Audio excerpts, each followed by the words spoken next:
हमने स्टार्ट किया था interest rate risk management. Okay, so interest rate risk management में हमने पढ़ा था कि दो टाइप के इंटरेस्ट रेट्स होते हैं। ठीक है, type of interest,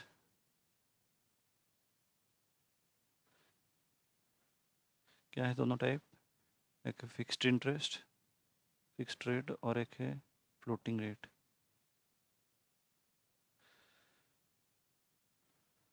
okay, so fixed rate क्या होता है कि through out the loan period ये फिक्स्ड रहता है। अगर 6% फिक्स्ड है तो it will B fix through out the loan period. ठीक है, पूरा लोन तक, कि अगर 5 साल का लोन है तो ये पूरा 5 साल तक फिक्स्ड रहेगा, fixed for 5 years.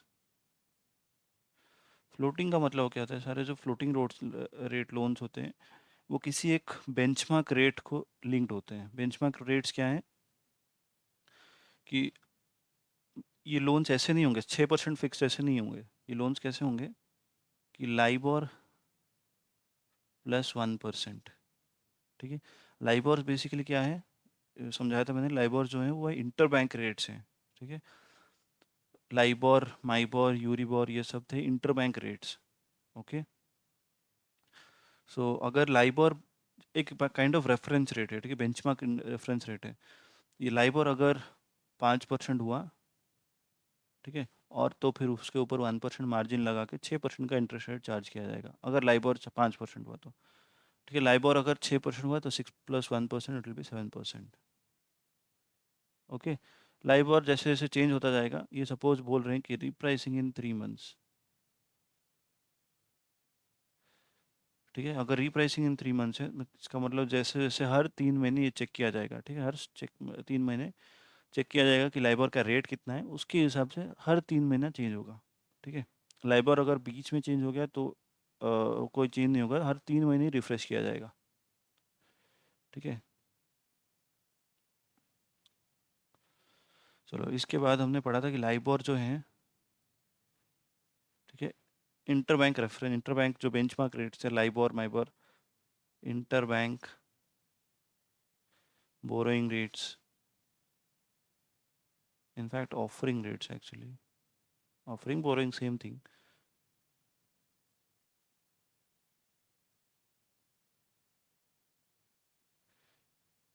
Okay, LIBOR, MIBOR, EURIBOR.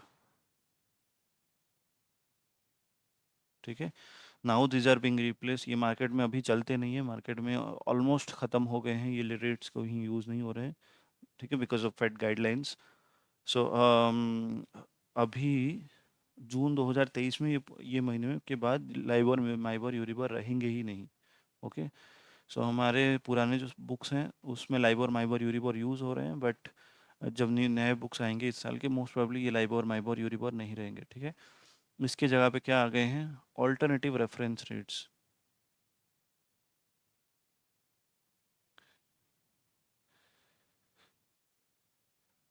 ठीक है, लाइबोर, माइबोर, यूरिबोर लगा के बेसिकली बहुत सारे स्कैम्स हो रहे थे।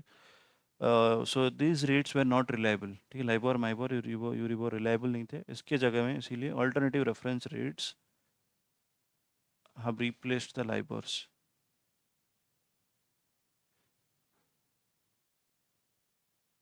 ठीक है, ऑल्टरनेटिव रेफरेंस रेट्स क्या है? यूएस के केस में है यूएस सोफर, यूएसडी सोफर। फिर लंदन के केस में है सोनिया, सोनिया रेट्स। फिर ये सब रेट्स हैं, ठीक है, रेट इंडेक्सेस हैं। और यूरोपियन यूनियन के केस में है ये ईस्टर। ठीक है, सो बेसिकली अगर कहने का मतलब है कि अगर क्वेश्चन में, from exam perspective I am telling, अगर क्वेश्चन में ऐसे दे रहा है कि सोफर रेट +1%। ठीक है, सोफर बोल रहा है सोफर +1% है इंटरेस्ट रेट, और सोफर रेट है 3.5%, तो तुम्हारा रेट आएगा 4.5%। ठीक है, ऐसे आएगा। या फिर एस्टर बोल रहा है एस्टर +1%, तो बस कुछ और कुछ चीज़ नहीं है, बस फ्रॉम एग्जाम पर्सपेक्टिव ये बस रेट जो दिखाएगा दिखाएगा वही रेट +1% लेना है। ठीक है, इसके बाद हम लोग पढ़े थे यील्ड कर्व, ठीक है। यील्ड कर्व क्या होता है कि बेसिकली इंटरेस्ट रेट्स का एक हम देख सकते हैं कि जिसका ज़्यादा मेच्योरिटी पीरियड है, जिसका ज़्यादा टाइम पीरियड है, उसका ज़्यादा रिस्क है, ठीक है। अगर कोई बोल रहा है कि 30 दिन में पैसा रिटर्न कर देगा, ठीक है, और कोई बोल रहा है कि 10 साल तक लेगा, ठीक है, 10 ईयर्स का लोन है, एक 30 दिन का लोन है, ठीक है। तो किस में रिस्क ज़्यादा है? इसमें जो रिस्क ज़्यादा है हाई रिस्क, इसमें लो रिस्क है। ओके, तो लो रिस्क है तो कम इंटरेस्ट रेट पड़ेगा इसमें, लगभग मान लो 4% पर एनम का रेट पड़ेगा, इस पे 5% पर एनम का रेट पड़ेगा। ओके, बिकॉज इस पे हाई रिस्क है, इस पे लो रिस्क है, ठीक है।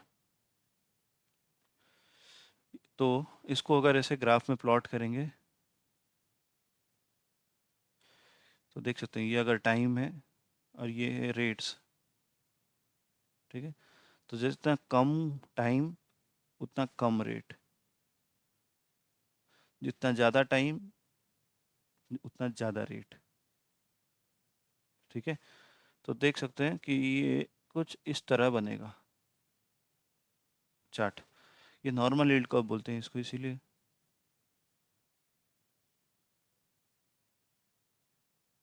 ठीक है, ये नॉर्मल यील्ड कर्व है। इसके बाद हम लोग पढ़े थे इन्वर्टेड यील्ड कर्व के बारे में, ठीक है। इन्वर्टेड यील्ड कर्व क्या होता है कि शॉर्ट टर्म रेट्स ज़्यादा होते हैं और लॉन्ग टर्म रेट्स कम होते हैं। ये कब होता है? जनरली रिसेशन इकोनॉमी में, ठीक है। स्ट्रेट लाइन बना दिया मैंने, स्ट्रेट लाइन नहीं होता है, अपने हिसाब से बनेगा, ठीक है। बेसिकली कहने का मतलब है कि कम, जो शॉर्ट टर्म रेट्स हैं उसको वो ज़्यादा रहेंगे, ठीक है, और जो लॉन्ग टर्म रेट्स हैं वो कम रहेंगे। जनरली रिसेशन इकोनॉमी का मिशन होता है। तो इसके बाद हम लोग पढ़े थे फ्लैटेंड यील्ड कर्व।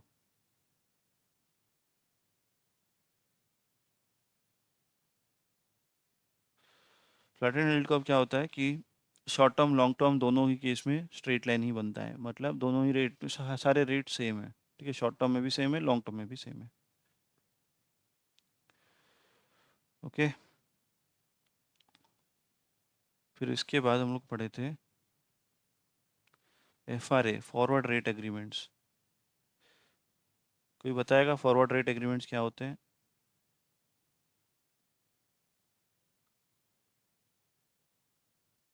बताओ। फ्यूचर का रेट डिसाइड करके रखते हैं और जो भी डिफरेंस रहेगा उसका फिर वो सेटलमेंट होगा। करेक्ट। बट ये बेसिकली होता क्या है कि नॉर्मल फॉरवर्ड केस में क्या होता है कि सेम पार्टी के साथ आप फ्यूचर रेट, फॉरवर्ड रेट या फिर फ्यूचर रेट आप डिसाइड करके रखते हो, डेरिवेटिव में जो पढ़े थे, ठीक है। फॉरवर्ड कमोडिटी कॉन्ट्रैक्ट्स में, ठीक है, कमोडिटी या फिर इक्विटीज में। इसमें फॉरवर्ड जब इंटरेस्ट रेट के ऊपर फॉरवर्ड लगता है तब क्या होता है, ये बेटिंग, यही सेम सिमिलर ही टाइप है, ये बेटिंग है बेसिकली। तो इस पे क्या हो रहा है कि एक्चुअल डिलीवरी नहीं होता, एक्चुअल डिलीवरी के लिए अलग कॉन्ट्रैक्ट है। तो इसमें क्या होता है कि अगर मुझे मान लो कि मुझे लोन लेना है, फिर से बस रिवाइज कर रहा हूँ, मुझे HDFC से लोन लेना है, ठीक है। HDFC ने रेट कोट किया, मुझे अभी नहीं चाहिए, बट कब चाहिए? 6 महीने के बाद चाहिए। 0 6 मंथ्स, ये 3 मंथ, ये 9 मंथ है, मतलब ठीक है, मुझे 6 महीने के बाद लोन चाहिए, कितने महीने के लिए? 3 महीने के लिए, ठीक है। 6 महीने के बाद लोन चाहिए 3 महीने के लिए। तो मुझे अभी श्योरिटी नहीं है कि ये रेट क्या रहेंगे, ठीक है, यहाँ पे 6 मंथ्स में रेट्स क्या रहेंगे।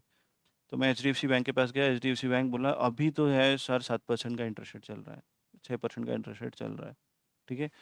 तो यहाँ तक आते आते 12%, 13% कुछ भी हो सकते हैं 6 महीने के बाद। मुझे लग रहा है कि इन्फ्लेशन ज़्यादा हो रहा है, तो 6 महीने के बाद इंटरेस्ट रेट्स बहुत ज़्यादा होंगे। ओके, तो इसके बाद मैंने क्या किया, HDFC का तो लोन, एक्चुअल लोन लेना है, जो भी लेना है, मैंने क्या किया अभी, येस बैंक के साथ एक और कॉन्ट्रैक्ट कर लिया, ठीक है। येस बैंक के साथ क्या कॉन्ट्रैक्ट किया कि मैंने यहाँ पे येस बैंक के साथ एक प्राइस फिक्स कर लिया 7%, ठीक है, अग्रीड रेट 7%, 7% फिक्स कर दिया।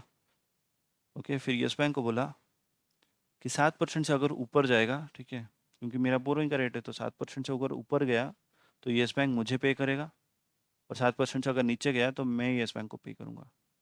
तो इफेक्टिवली मेरा रेट कैसे रहेगा कि अगर रेट मान लो 9% हो गया, ओके, या फिर 5% हो गया, दो सिनेरियो दिखते हैं, अगर 9% हो गया या फिर 5% हो गया, तो एच डी एफ सी से मैं कितना दूंगा, एच डी एफ सी को लोन दूंगा, तो लोन लिया है तो 9%, 5% ही एच डी एफ सी को पे करना पड़ेगा। और येस बैंक के थ्रू क्या जाएगा, येस बैंक और एफ आर ए के थ्रू क्या होगा, 7% है, एग्रीड रेट 9% हो गया, तो येस बैंक मुझे 2% का डिफरेंस जो है येस बैंक पे करेगा, येस बैंक विल पे मी। ठीक है, तो ये मैं नेगेटिव में ले रहा हूँ। फिर इस केस में क्या होगा, 5% हो गया, तो मैं येस बैंक को पे करूँगा, बिकॉज गिर गया, I will pay yes bank. तो नेट में इंटरेस्ट कितना रहा, यहाँ पे 7%, यहाँ पे भी 7%। ठीक है, 9% माइनस 2%, यहाँ पे 5% प्लस 2%। सो एफ आर ए के थ्रू ऐसे इंटरेस्ट रेट्स हेज हो जाते हैं, मतलब 7% पे फिक्स्ड हो जाते हैं। ठीक है, कोई एक इंटरेस्ट रेट पे फिक्स हो जाता है इफेक्टिवली। ठीक है, और इस पे हमने पढ़ा था कि कैलकुलेशन के लिए क्या करना है, कि बेसिकली जो जो डिफरेंस है हमने यहाँ पे निकाला 2%, तो ये जो 2% निकला, ये कौन से पीरियड के लिए निकला, ये पीरियड के लिए। ठीक है, but actual settlement F R A का इस डेट पे हो जाता है। ओके, नॉर्मल लोन में क्या होता है, नॉर्मल जब हम बैंक से लोन लेते हैं तब सेटलमेंट यहाँ पे होता है एंड में। एफ आर ए के केस में स्टार्टिंग में ही सेटलमेंट हो जाता है, बिकॉज सब कुछ यहाँ पे पता है। विशेष डाउट है कुछ,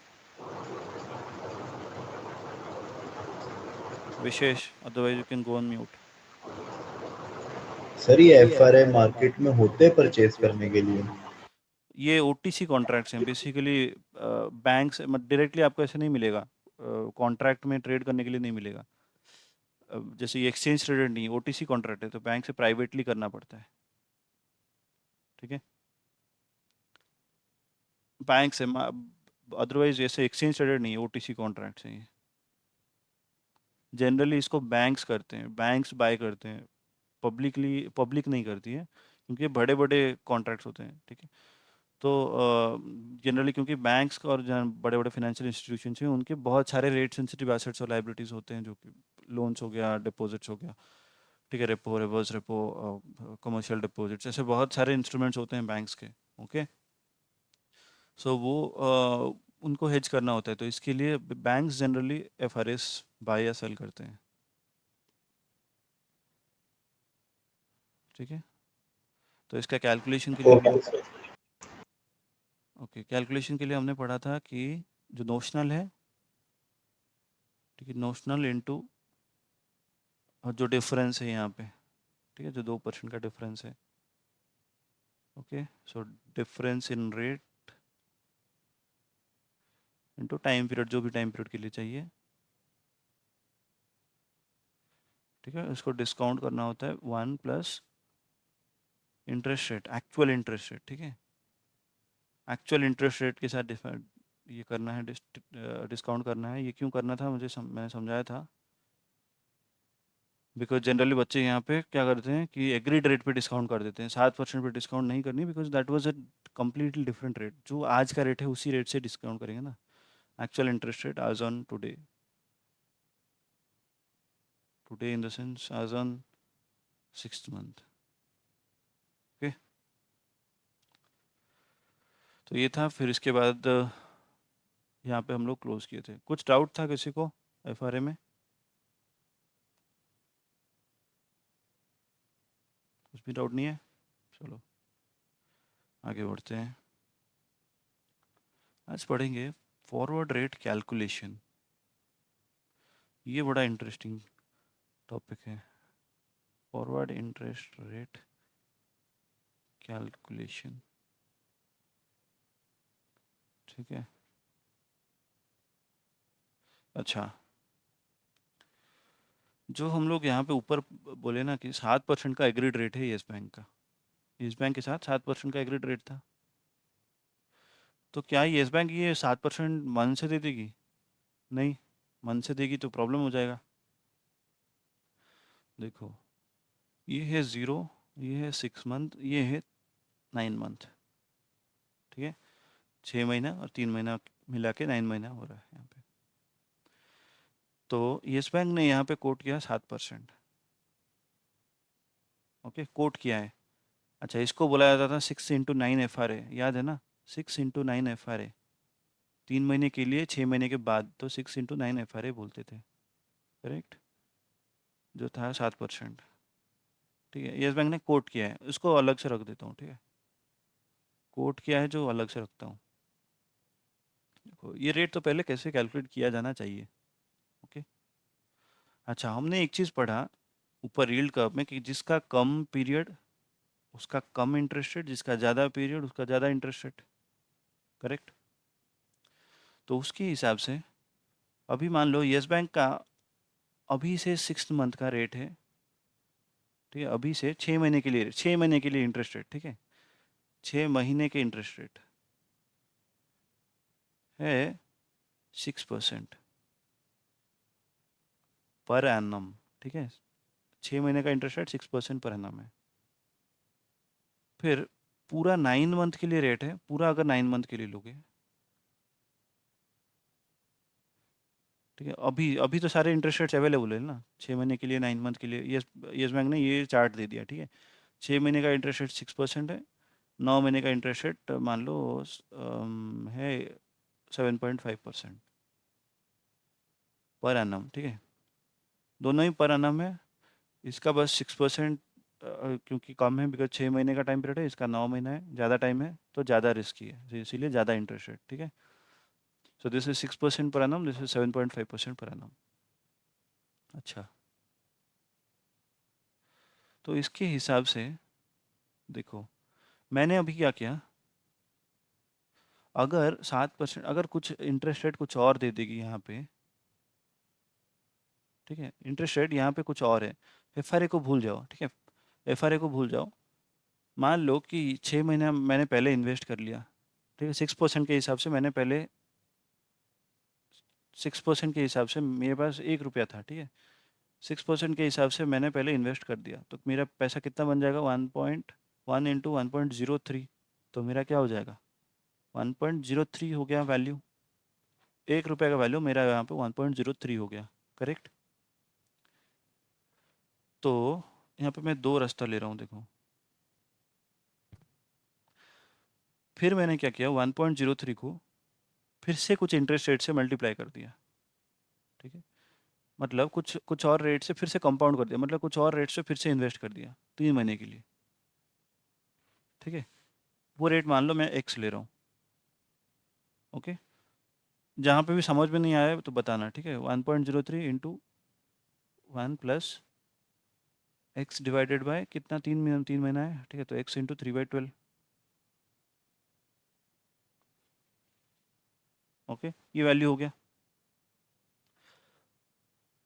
फिर ये तो हो गया। अब मैंने क्या किया, यहाँ पे पहले 6 महीना किया, फिर यहाँ पे 9 महीने के लिए, 3 महीने के लिए यहाँ पे फिर से इन्वेस्ट कर दिया वो उस 1.03 को।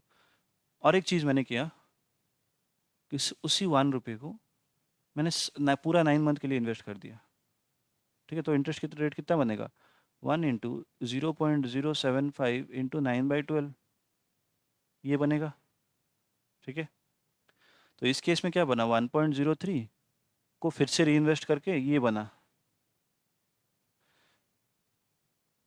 इस केस में ये बना 1 रुपये का वैल्यू ये बन गया, ठीक है। इस केस में क्या बना, पूरा 9 महीने के लिए पूरा इन्वेस्ट कर दिया, 1 इंटू 0.075 इंटू 9/12, ठीक है। तो आइडियली ये एक्स का वैल्यू ऐसे होना चाहिए, ठीक है। एक्स का वैल्यू ऐसे होना चाहिए जैसे ये दोनों इक्वल हो। समझ में आ रहा है? अदरवाइज मैं क्या करूँगा, मैं पहले 6 महीने के लिए इन्वेस्ट करूँगा, फिर ये 3 महीने के लिए कुछ और रेट पे, अगर ज़्यादा रेट कम या ज़्यादा हो, ठीक है, तो इस पे आर्बिट्राज अपॉर्चुनिटीज आएंगी, ठीक है। समझ में आ रहा है? वो फील आ रहा है? देखो, मेरे पास दो ऑप्शंस हैं। ये पूरा 9 मंथ का पीरियड है, ठीक है, पूरा 9 मंथ का है, ये 6 मंथ है। मेरे पास दो ऑप्शन है, मैं क्या कर सकता हूँ, पहले ये देख सकते हो, पहले 6 महीने के लिए इन्वेस्ट कर सकता हूँ, फिर जो पैसा बनेगा उसको फिर से 9 महीने के लिए, 3 महीने के लिए इन्वेस्ट कर सकता हूँ, या फिर पूरा 9 महीने के लिए एक साथ कर सकता हूँ इन्वेस्ट। दो ऑप्शंस हैं, ठीक है। तो ये जो पार्ट बना, ठीक है, जो ब्लू में कर रहा हूँ, ठीक है, ये जो पार्ट है, ये पार्ट का इंटरेस्ट रेट ऐसा होना चाहिए, ठीक है, कि ये जो टोटल है, टोटल के साथ मैच करे, एज इन आर्बिट्राज अपॉर्चुनिटी ना हो, तो 1 रुपये का वैल्यू इतना होना चाहिए, ठीक है। ये जो ब्लू कलर है इंटरेस्ट रेट, उसका इंटरेस्ट रेट इतना होना चाहिए कि 1 रुपये का वैल्यू एंड में जितना बनेगा, और यहाँ पे 7.5% जो पूरा 9 महीने के लिए, वो जितना बनेगा दोनों सेम होना चाहिए, अदरवाइज आर्बिट्राज अपॉर्चुनिटीज आएंगे। समझ में आया कि नहीं?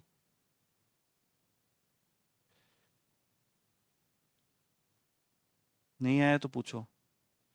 दर्शल? समझा सर। समझे? चलो एक्स का वैल्यू निकाल के देखते हैं, ठीक है, अदरवाइज आर्बिट्राज कैसे होगा देखो। अच्छा, इक्वेशन सॉल्व करके बताओ एक्स का वैल्यू क्या आ रहा है।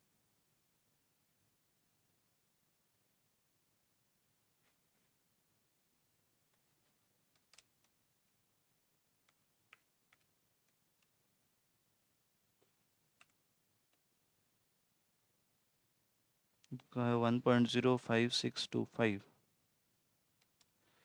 ये 1.3 को इधर ले आए तो 1+3x/12 equals to 1.05625 divided by 1.03,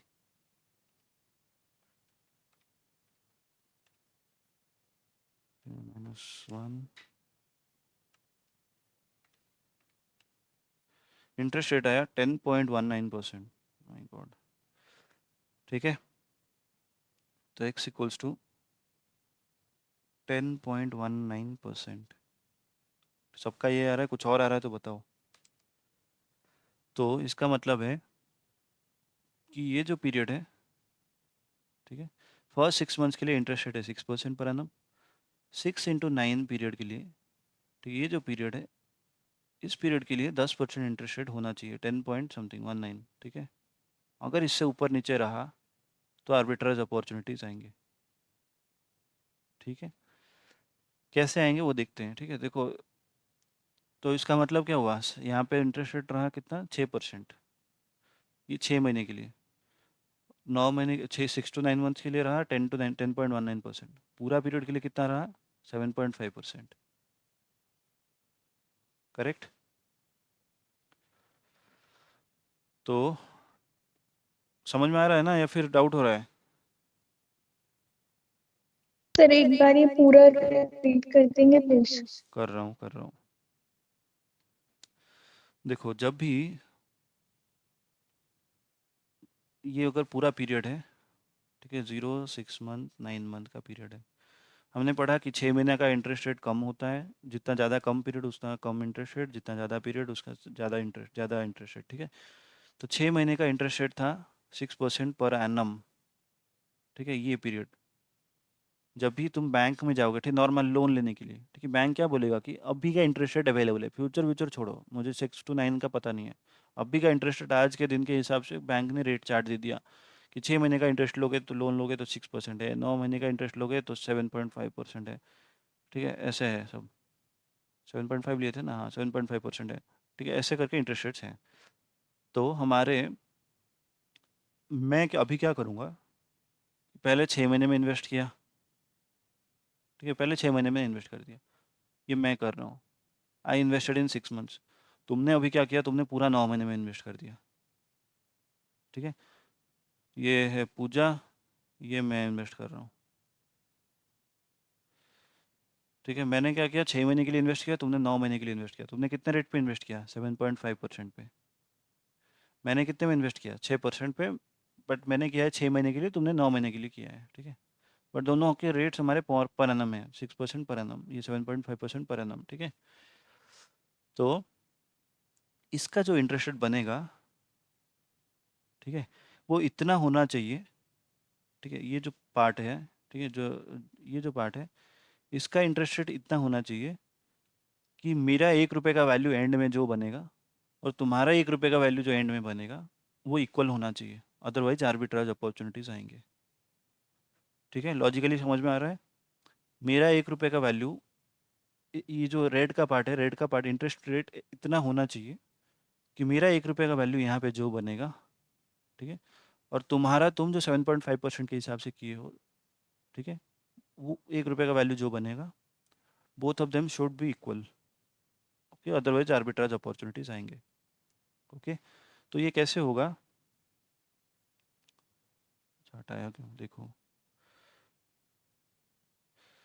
तो इट शुड बी 1+, ठीक है, देखो पूरा, आर 0 to 6 months, ठीक है, 0 to 6 किया, multiplied by 1+R 6 to 9 month, ठीक है, should be equals to 1+R 0 to 9। समझ में आ रहा है क्या बोलने की कोशिश कर रहा हूँ मैं? 1+R 0 to 6, ठीक है, वो ये कंपाउंड होके जितना बनेगा 1 रुपए का वैल्यू यही बनेगा। ठीक है, समझ में आ रहा है ना?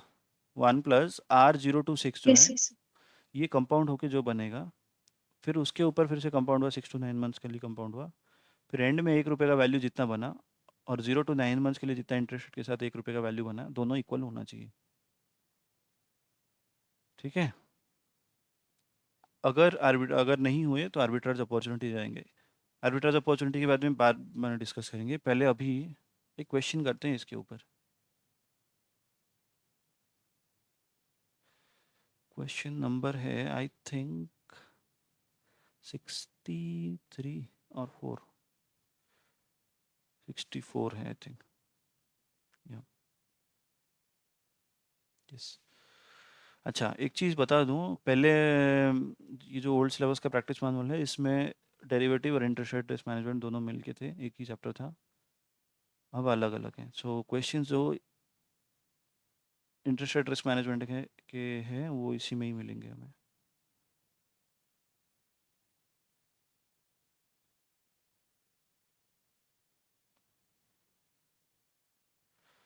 चलो, दे रहा है कि the following market data is available, UST और जेपीवाई का रेट दिया हुआ है, इंटरेस्ट रेट दिया है, सॉरी एफएक्स रेट दिया है, ठीक है, यूएसटी बाई जेपीवाई, ये छोड़ो, डिपॉजिट रेट दिया है, डिपॉजिट रेट्स, ठीक है, मतलब बैंक में डिपॉजिट करने जाओगे तो ये रेट्स हैं, यूएसटी के रेट्स दिए हैं, जेपीवाई के रेट्स दिए हैं, ठीक है, यूएसटी के पर एनम दिया है, ये सब पर एनम से, 3 महीने का पर एनम का रेट है, 6 मंथ्स का पर एनम का रेट है, यहाँ पे भी 3 महीने का पर एनम रेट है, 6 मंथ्स का पर एनम रेट है।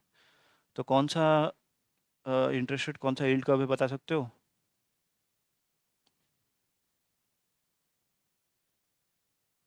सर यूएस वाला नॉर्मल है हम्म, और जापान वाला फ्लैटनिंग। फ्लैटनिंग है, परफेक्ट, बिकॉज दोनों जगह पे इंटरेस्ट रेट सेम है। ठीक है, 3 महीने के लिए जितना इंटरेस्ट रेट है, 6 महीने के लिए भी उतना इंटरेस्ट रेट है, तो ये फ्लैटनिंग है, ठीक है, ये नॉर्मल है। ओके, देखो तो इसीलिए लिख दिया है कि forward rate agreement for yen is nil, nil ही होगा, तो ये बेसिकली ये जितना रेट बनेगा उसका उसका भी उतना ही रेट बनेगा। ठीक है, चलो उसके आगे चल बढ़ते हैं। What should be 3 months FRA rate at 3 month forward? ये पूछ रहा है कि 3 महीने का FRA rate at 3 months forward कितना होना चाहिए। 3 महीने का रेट दिया हुआ है, ये सब पर एनम है, ठीक है, खुद निकालो।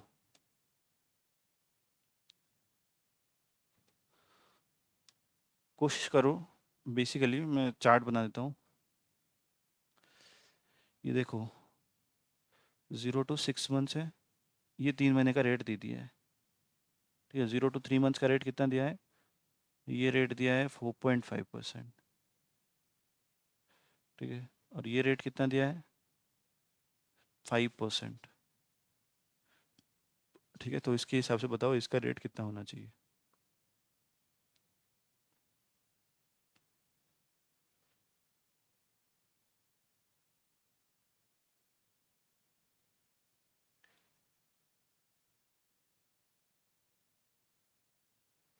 अगर समझ में नहीं आया हो तो पूछो।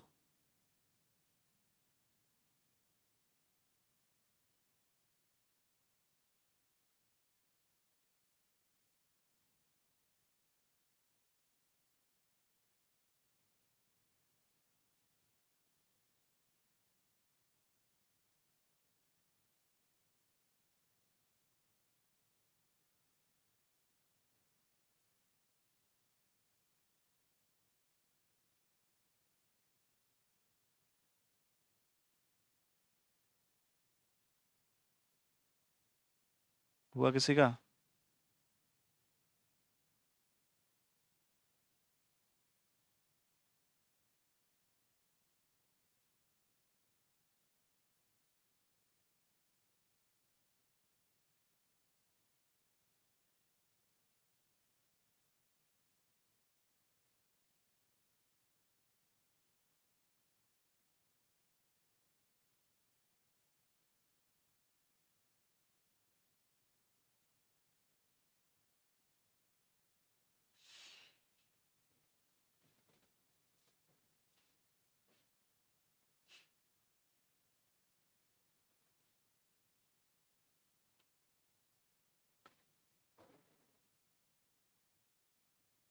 पूजा हो रहा है?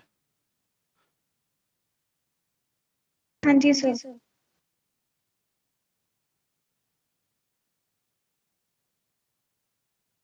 अच्छा, लेट्स वेट फॉर 1 मिनट।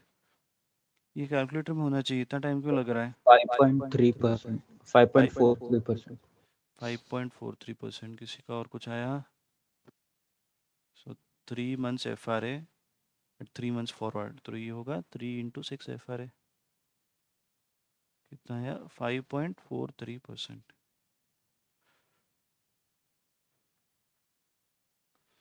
रजत?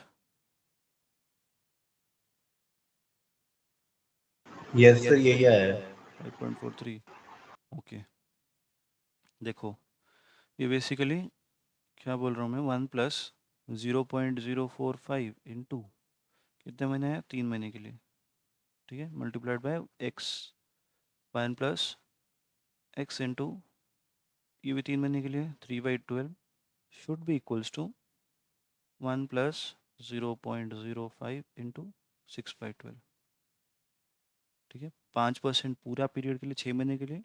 और ये जो 4.5% है, ये कंपाउंड होके फिर से कुछ एक रेट पे कंपाउंड होगा। मतलब पहले इंटरेस्ट रेट आके फिर से कंपाउंड होगा, जो वैल्यू बनेगा 1 रुपये का। और पूरा 6 महीने के लिए जितना वैल्यू निकाल रहे हो, both of them should be equal. ठीक है, ये आया हमारा 5.43%। ओके, चलो अब चलते हैं कि इस पे आर्बिट्राज कैसे हो सकता होता है। ठीक है, एक पेज फोड़ रहा हूँ। ओके, आर्बिट्राज के लिए देखो हमने देखा कि, अच्छा तो भाई उसी एग्जांपल में करते हैं, यही क्वेश्चन में करते हैं। ठीक है, आर्बिट्राज कैसे हो रहा है देखो। फिर क्वेश्चन में क्या पूछा है, द 6 × 12 months, 6 and 12 months लाइबॉर्स। ठीक है, ये तो 3 महीना और 6 महीने का डिपॉजिट रेट दिया हुआ है। ठीक है, फिर बोला है 6 and 12 months LIBORs are 5% and 6.5% respectively. ठीक है, तो इसका मतलब क्या है कि 3 महीने का रेट है 4.5%, ये डिपॉजिट रेट है। 6 महीने का 5% है। ठीक है, तो यहाँ पे 6 महीना एंड 12 मंथ का लाइबॉर दिया है 5% और 6.5%। मतलब कि ये तो 5% 6 महीने का है, तो ये भी 5% है। तो लाइबॉर और डिपॉजिट रेट दोनों पूरा सेम है, मार्जिन कुछ है नहीं, लाइबॉर प्लस 0% है डिपॉजिट रेट्स। तो 6 महीने का रेट हो गया, तो और 12 मंथ्स का रेट है कितना? 6.5%। ठीक है, ये दिया है। फिर बोल रहा है ये सब पर एनम है। ठीक है, ये भी per annum per annum per annum. Bank is coating 6 × 12 USD FRA। ठीक है, 6/12 USD FRA एट 6.5/6.75%। ठीक है, 6 × 12 FRA है, 6.5/6.75%। इसका मीनिंग क्या है समझाता हूँ पहले तो। फिर बोल रहा है कि is any arbitrage opportunity possible. Okay, अच्छा इस पे देखो, 6.5 6.75 का मतलब क्या है कि जो कम बैंक हमेशा क्या करती है, ये नोटिस किया होगा, जो लोन के इंटरेस्ट रेट्स हैं वो ज़्यादा हैं, और जो डिपॉजिट के इंटरेस्ट रेट्स हैं, मतलब जो हम लोग एफडी में लगाते हैं, एफडी के इंटरेस्ट रेट्स कम होते हैं, लोन के इंटरेस्ट रेट ज़्यादा होते हैं। ठीक है, तो ये 6.50 किसके रेट हैं? ये डिपॉजिट के इंटरेस्ट रेट्स हैं। 6.75 क्या है? Loan interest rates. समझ में आया?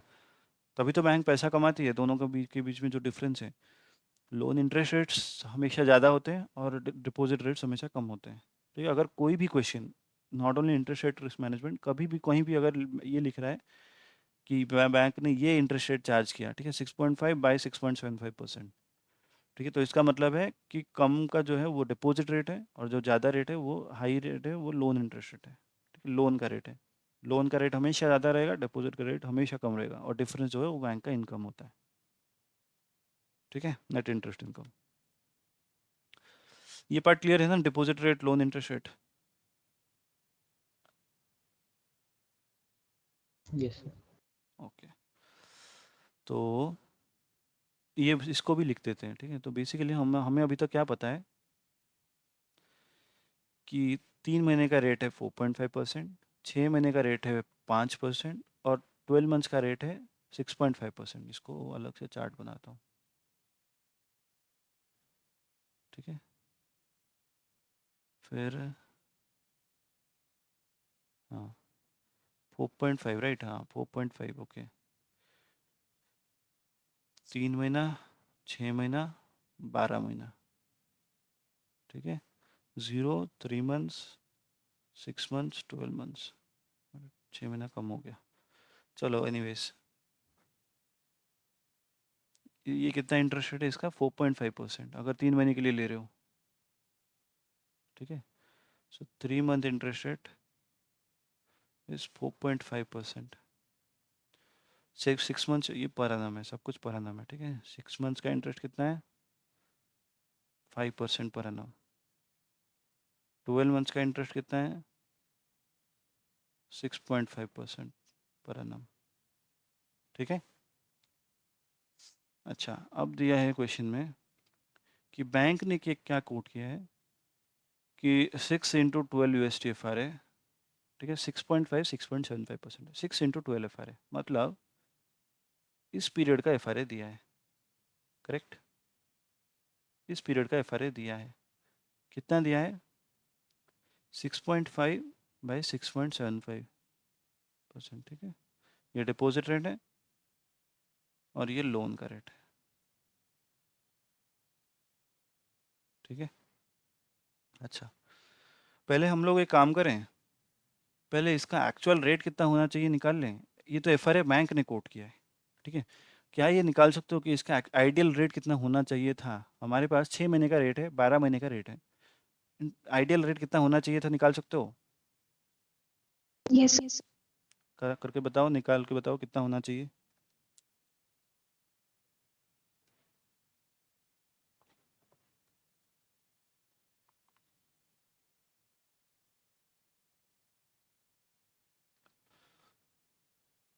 शुभंकर, विशेष, समझ में आ रहा है?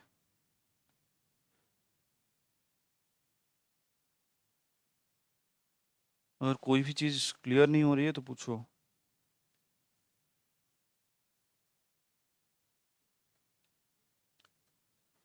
क्योंकि जनरली FRA के केस में वो इंटरेस्ट सेटलमेंट अमाउंट के कैलकुलेशन के क्वेश्चन बहुत कम आते हैं, आर्बिट्राज के क्वेश्चन ज़्यादा आते हैं।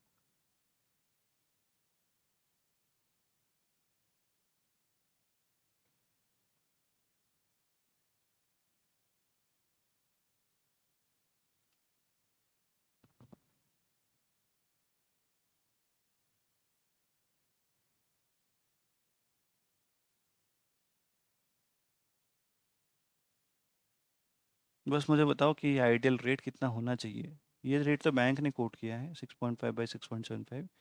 ये आइडियली इसका रेट कितना होना चाहिए?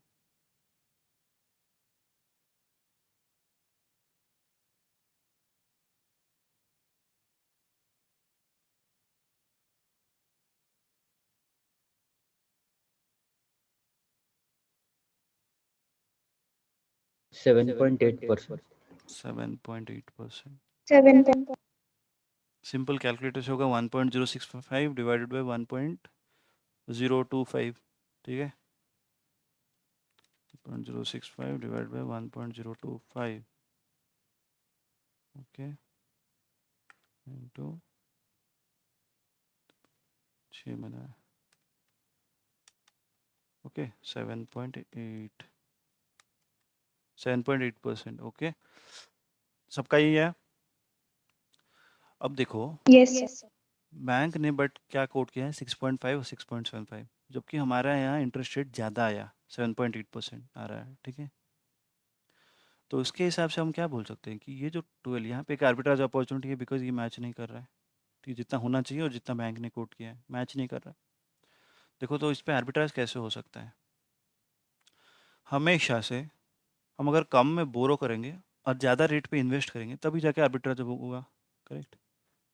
हमेशा हम यही देखते हैं कि कम में बोरो करना है, ठीक है, और ज़्यादा में इन्वेस्ट करेंगे तभी जाके हमें फ़ायदा होगा, ठीक है।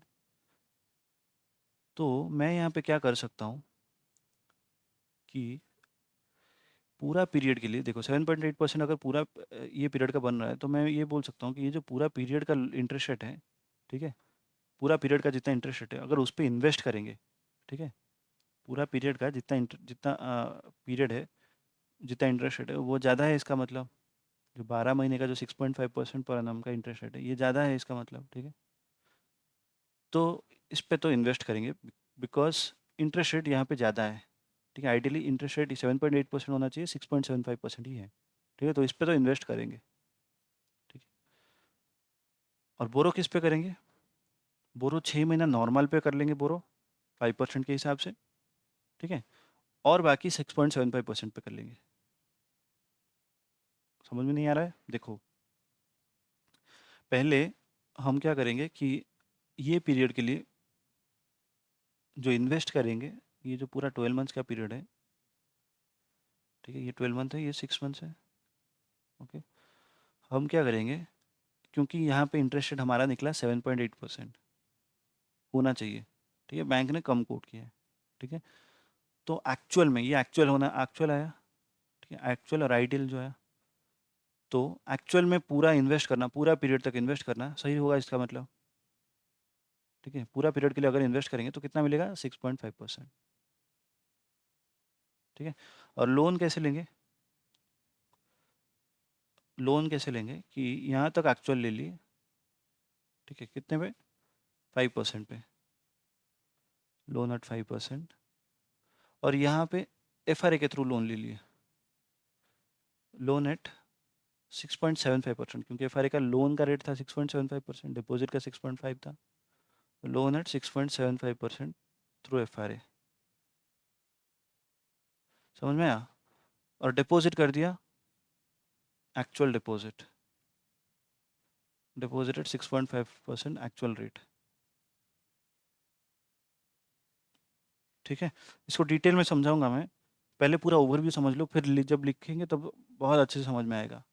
देखो बेसिकली हम लोग क्या कर रहे हैं, क्योंकि हमारा जो एक्चुअल रेट है वो ज़्यादा निकला, ठीक है, जो एक्चुअल का रेट है वो ज़्यादा है, ठीक है, तो क्या करना है इस पे कि जो पूरा इसका मतलब क्या है, जो एक्चुअल रेट है वो क्योंकि ज़्यादा है तो उस पर एक्चुअल रेट पे डिपॉजिट करना चाहिए, ठीक है, पूरा 12 मंथ के लिए हम डिपॉजिट कर रहे हैं।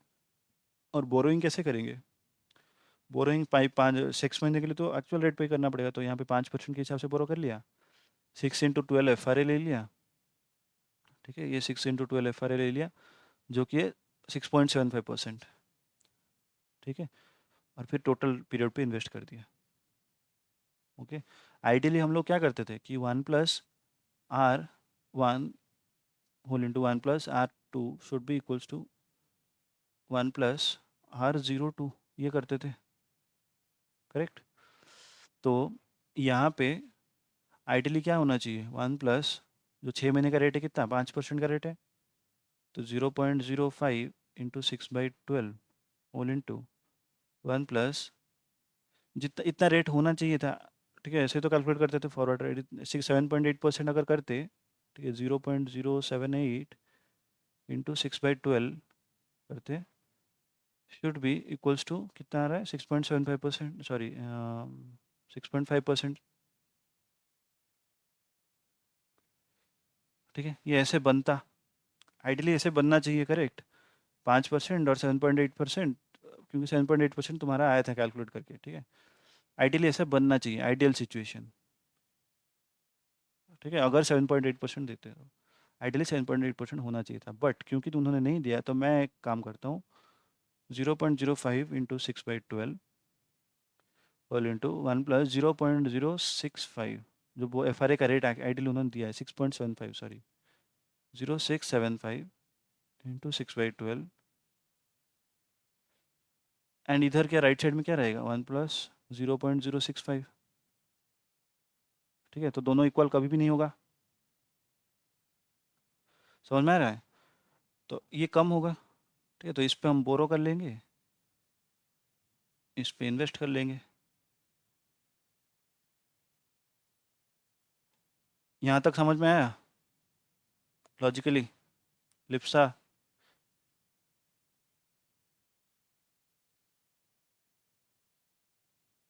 किसी को कुछ भी सर डाउट ये है? लास्ट वाली लाइन नहीं समझ आए। देखो, आइडियली कैसे होता था, ये करते थे हम 1 plus R whole into 1+R2 equals to 1+R02 करते थे, पूरा पीरियड के लिए जितना इंटरेस्ट रेट बनना चाहिए वो इसका कंपाउंडेड वैल्यू होना चाहिए, ठीक है। तो आइडियली होना चाहिए था क्या, ये 7.8% जो तुमने निकाला, 5% 6 महीने के लिए, ठीक है, और 7.8% एक्चुअल ये, ठीक है, ये आइडियली ये होना चाहिए था आइडियल सिनेरियो, फिर शुड बी इक्वल्स टू 1.065, ठीक है। बट क्योंकि बैंक ने क्या किया, 5% तो एक्चुअल रेट है अभी 6 महीने के लिए, बैंक ने क्या किया है 6.75% का रेट कोट किया है एफ का, ठीक है। तो अगर मैं ऐसे करूँगा 1+0.05 इंटू 6/12 होल इंटू 1+0.0675 इंटू 6/12, तो ये कभी मैच नहीं होगा, ओके, नॉट इक्वल्स टू 1.065 होगा, ओके। क्योंकि यहाँ पे इंटरेस्ट रेट जो है देख सकते हो,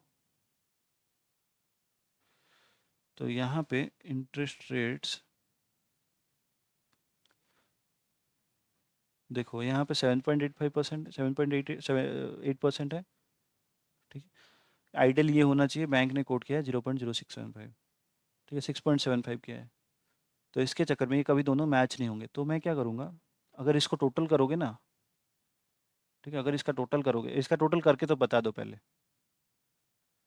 ये पार्ट का टोटल करके बता दो कितना आ रहा है।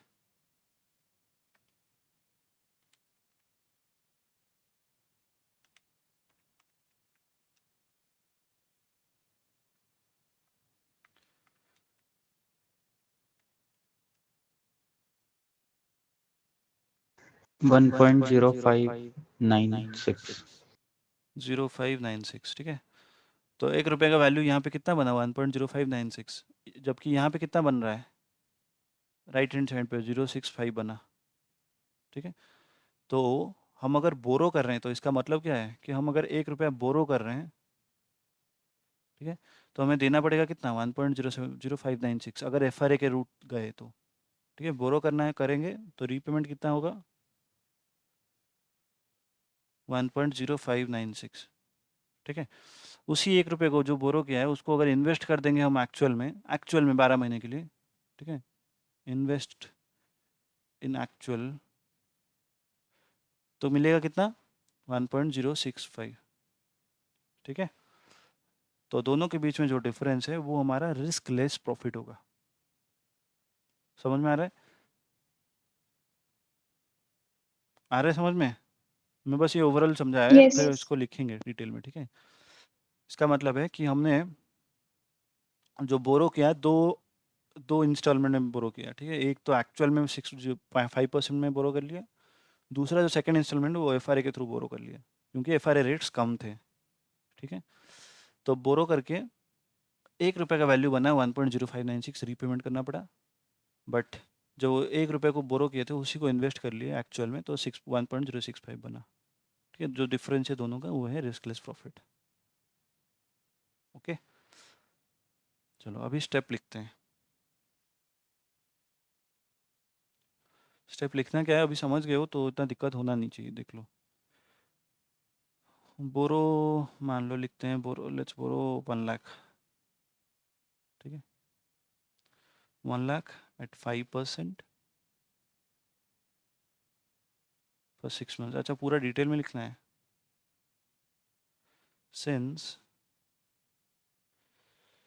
interest rates, since the FRA rate quoted by the bank 6.75% is lower than the ideal FRA rate calculated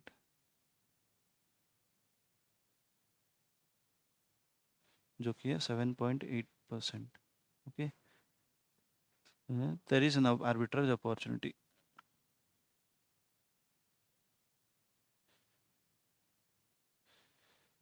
okay, एक आर्बिट्राज अपॉर्चुनिटी है। क्या है आर्बिट्राज अपॉर्चुनिटी? अच्छा, खुद बता दो पहले स्टेप क्या क्या करना चाहिए। स्टेप 1 क्या होगा? हर कोई एक एक स्टेप बता दो। दर्शन शुरू करो। स्टेप 1 क्या होना चाहिए? पूजा या फिर anyone whoever wish to borrow at 5% borrow at 5% for कितना पीरियड के लिए? for 6 months. borrow at 5% for 6 months, for first 6 months.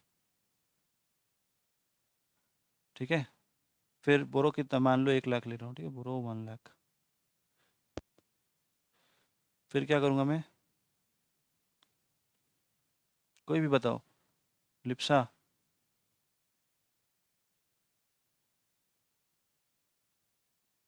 क्या करूँगा?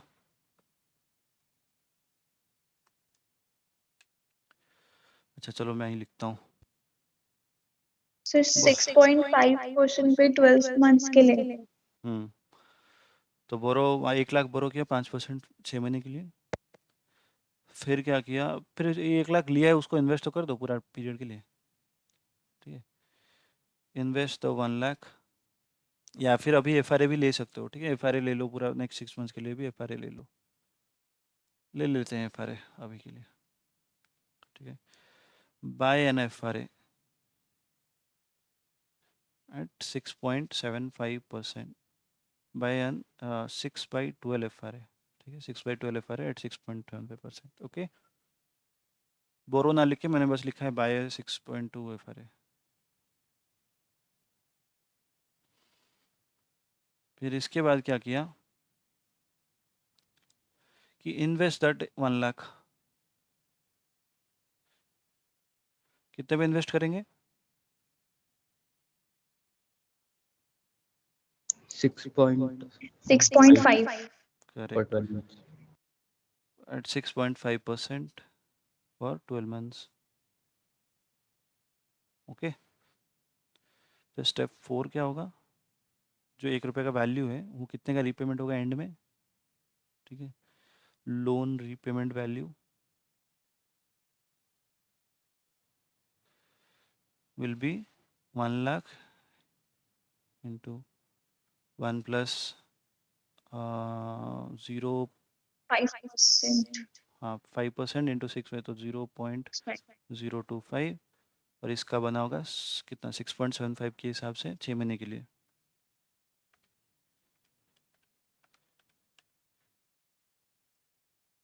One plus 0.03375। 337. 1 लाख का इतना बन गया होगा, और फिर इन्वेस्ट किए थे 1 लाख का 6.5% पे। बताओ इसका वैल्यू कितना आ रहा है?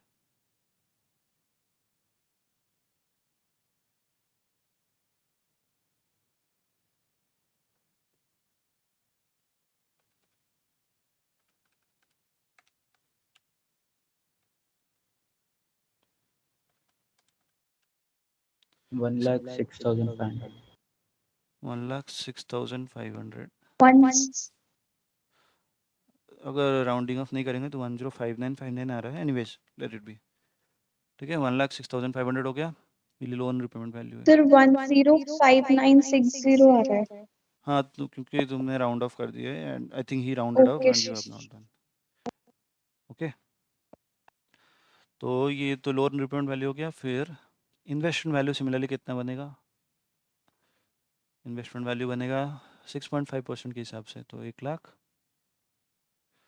इंटू 1 प्लस पूरा पीरियड के लिए कर रहे हैं तो 0.65।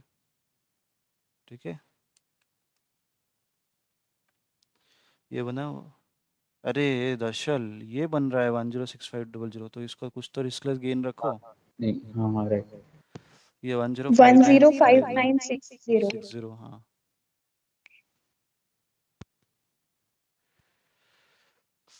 ठीक है, तो हमारा रिस्कलेस प्रॉफिट क्या होगा यहाँ पे, दोनों का डिफरेंस 540. 540 रुपीज़। ठीक है, that is our riskless profit. ऐसे करते हैं आर्बिट्रेज। ओके, सो इसके ऊपर भी एक लाइन लिख देता हूँ।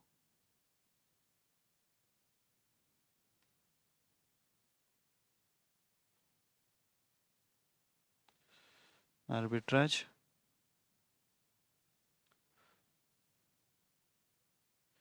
If the FRA। अच्छा, एक चीज़ बता सकते हो, अगर लॉजिकली जो समझे हो तभी जाके समझ पाओगे इसको।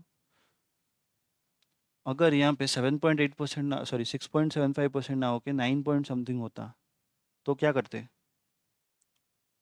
ये सपोज जो हमने 6.75% बैंक ने FRA कोट किया है ना, बैंक का FRA सपोज होता 9 पॉइंट समथिंग, 9.2%, तो इस पे क्या करते?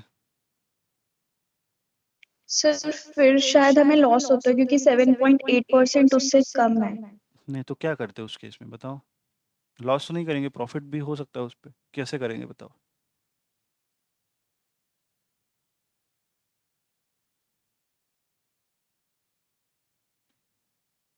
सोचो। उल्टा करना है बस, उसमें क्या सर है? फिर हम किसी को लैंड कर देते हैं ना। हाँ, उल्टा कर देते हैं। ये डिपॉजिट की जगह जब हमने यहाँ पे क्या किया, पूरा पीरियड के लिए इन्वेस्ट कर दिया, तो यहाँ पे पूरा पीरियड के लिए लोन ले लेते, उल्टा करते, पूरा उल्टा करते, लोन ले लेते पूरा पीरियड पे और इस पे इन्वेस्ट करते, फिर इस पे FRA पे इन्वेस्ट कर लेते तो ज़्यादा मिलता। समझ में नहीं आया? देखो, अगर अच्छा इसमें लिख, बाद में लिखाऊंगा। देखो, अगर सपोज इंटरेस्ट रेट मान लो 9 पॉइंट समथिंग FRA का रेट, ये हमारा चार्ट है 6 महीने। ठीक है, 0 to 6 मंथ्स का रेट है 5%, और ये रेट है हाँ ये रेट है 5%, ये रेट कितना है 6.5%। ठीक है, हाँ ये रेट बनना चाहिए था 7.8% हम जो निकाले, बट सपोज बैंक ने कोट किया है 9%, bank coated 9.2%, ideal theoretical rate है जो हमने कैलकुलेट किया। ठीक है, theoretical rate, calculated theoretical rate, ठीक है, वो कितना आ रहा है 7.8%। करेक्ट, बैंक सर ने कोट बट किया। हाँ बोलो। कुछ हो गया सर क्लियर। क्लियर हो गया? ओके, तो इसका उल्टा हम कैसे करते हैं? हम बेसिकली नॉर्मली जब कम होता था हम क्या करते थे, इस पे बोरो करते थे। ठीक है, इस पे बोरो करते थे, फिर इस पे बोरो करते थे, और ये टोटल पे इन्वेस्ट कर देते थे। अब उल्टा करो, इस पे बोरो कर लो, 6.5% पे बोरो कर लो, पूरा पीरियड के लिए बोरो करो, और इसको इन्वेस्ट करो 5%, फिर FRA के थ्रू इन्वेस्ट करो 9.2% के हिसाब से। बेसिकली जो कम है उस पे बोरो करो, ठीक है, जो ज़्यादा है उस पे इन्वेस्ट करो। ओके, क्योंकि ये 7.8% कैलकुलेटेड थियोरेटिकल था, जब ये बैंक ने कोट किया था कितना, 6.75 कोट किया था। ठीक है, तो हम क्या करते थे, क्योंकि कैलकुलेटेड थियोरेटिकल रेट ज़्यादा है तो इस पे इन्वेस्ट करते थे। ओके, सो इस पे भी लिखता हूँ। ठीक है, so if the FRA rate coated bye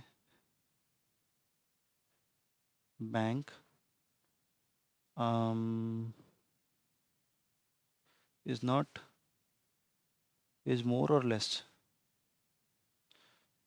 is more or less than the theoretical price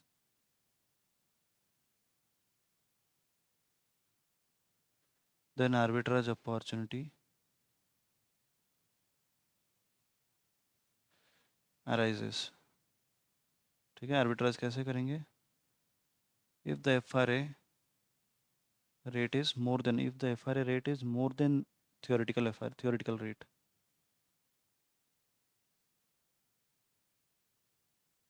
ठीक है, FRA का रेट थियोरेटिकल रेट से अगर ज़्यादा है तो क्या करेंगे?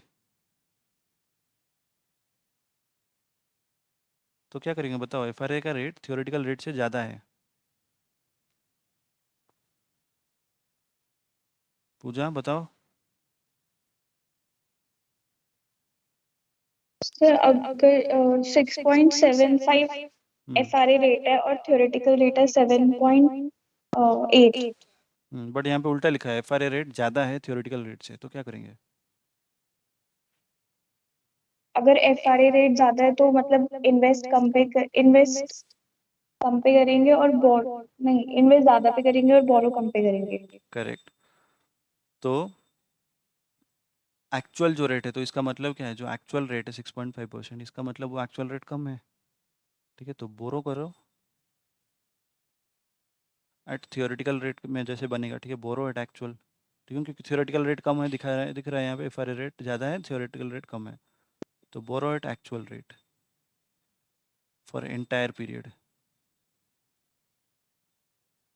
ठीक है, फिर इन्वेस्ट फर्स्ट 6 months और फर्स्ट पीरियड एट एक्चुअल,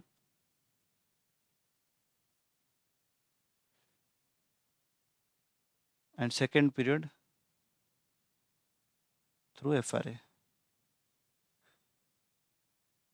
ठीक है, और फिर if the FRA rate is less than theoretical rate price, then theoretical rate, then उल्टा करना है।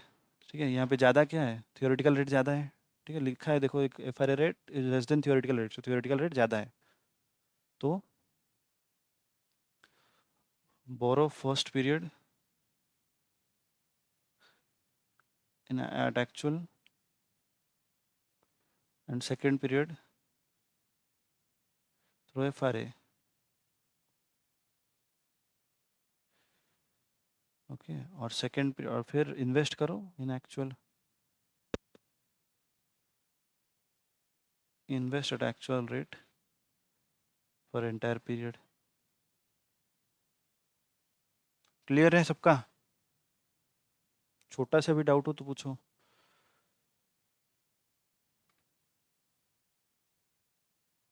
क्लियर हो गया? अच्छा चलो, फॉरवर्ड पे इतना ही क्वेश्चन है। ठीक है, FRAs पे एक और क्वेश्चन है आई थिंक बुक में, but I would like you guys to try that. ठीक है,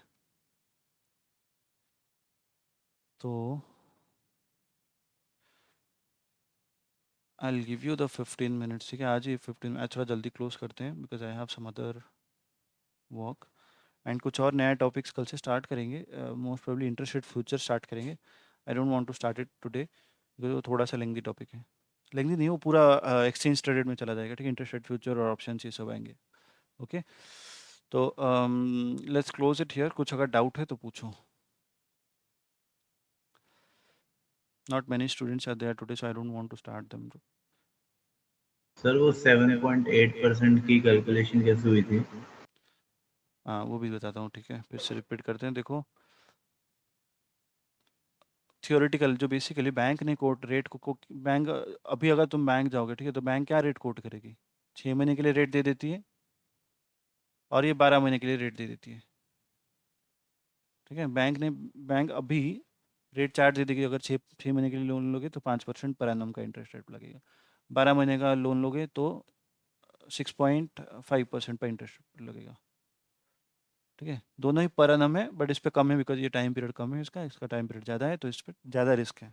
ठीक है, तो आइडियली ये रेट ऐसा बनना चाहिए। ठीक है, ये जो 7.8% जो हमने निकाला है, ये रेट है करेक्ट, ये 7.8% है। ठीक है, ये हमने निकाला है। आइडियली ये रेट्स इतना होना चाहिए, ओके, इतना होना चाहिए कि ये जो 1 रुपये का वैल्यू यहाँ पे जो बनेगा, ठीक है, इसको ऐसे समझो, देखो, मान लो ये तुम हो, कि रजत, तुमने क्या क्या इन्वेस्ट किया, तुमने यहाँ पे 1 रुपया इन्वेस्ट किया, ठीक है, तो तुम्हारा यहाँ पे वैल्यू क्या बना, 1.065, पूरा पीरियड के लिए तुम्हारा वैल्यू बन गया, 1 रुपये का वैल्यू 065 बन गया। मैंने क्या किया, मैंने पहले 1 रुपये को 6 महीने के लिए इन्वेस्ट किया, ठीक है, तो मेरा क्या वैल्यू बना, 1.025 बन गया होगा, करेक्ट।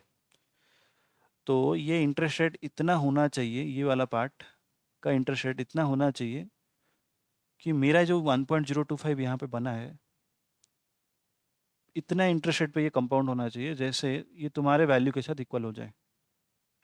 मतलब 1.025, ठीक है, शुड बी, इसको अगर इतने रेट मल्टीप्लाई होना चाहिए 1 प्लस एक्स इंटू 6/12, इतने रेट से होना चाहिए, मान लो कि एक्स का रेट है, ठीक है, होना चाहिए that it will be equals to your rate 0.065। तुम्हारा 1 रुपये का वैल्यू एंड में जो बन रहा है, ठीक है, उसके साथ जैसे मैच हो जाए, ओके। तो इसको हमेशा कैसे किया जाता है कि 1 प्लस R1, फर्स्ट पीरियड के लिए R1 लिया है, सेकेंड पीरियड के लिए R2 ले रहा हूँ, अदरवाइज इसको ऐसे लिख रहा हूँ R0 to 1, ठीक है, multiplied by 1 plus R1 to 2 should be equals to 1 plus R0 to 2। समझ में आया? तुम्हारा 1 रुपये का वैल्यू यहाँ पे एंड में कितना बना, 1.065, ओके। मेरा 1 रुपये का वैल्यू यहाँ पे 1.025 बना, ठीक है, क्योंकि मैंने 6 महीने के लिए इन्वेस्ट किया, 5% के हिसाब से 6 महीने का इन्वेस्ट किया, तो मेरा 1.025 बना। और ये रेट फिर से इतने रेट पे मैं इन्वेस्ट करना चाहिए, मेरा जो 1.025 है, I should invest at such a rate, ठीक है, कि वो 1.065 के साथ मैच हो जाए, ये तभी जाके कोई आर्बिट्राज अपॉर्चुनिटी नहीं आएगा। अगर ये जो एक्स का रेट जो निकाला हमने, एक्स का रेट 7.85% आया, 7.8 से ऊपर या नीचे गया, तभी आर्बिट्राज अपॉर्चुनिटीज रेज होंगे, ठीक है। आर्बिट्राज कैसे होंगे, ये, ठीक है, क्लियर है रजत? हाँ, यस सर, यस सर। अच्छा, एक होमवर्क ले लो, क्वेश्चन नंबर 79, 79 है, हाँ 79 है, okay. Question number 79, try this, अगर कुछ आ रहा है, इस 79 का 1 पार्ट ही करो, सेकंड पार्ट करने की जरूरत नहीं, 79 का 1 करो, सेकंड पार्ट जो है इंटरेस्ट रेट गारंटी के ऊपर है, वो बाद में डिस्कस करेंगे। सो 79 फर्स्ट पार्ट ही करो, ठीक है। बाकी और भी कुछ क्वेश्चन हैं प्रीवियस RTP से, मैं वो फॉरवर्ड करूँगा ग्रुप पे, ठीक है। कुछ और डाउट है किसी को?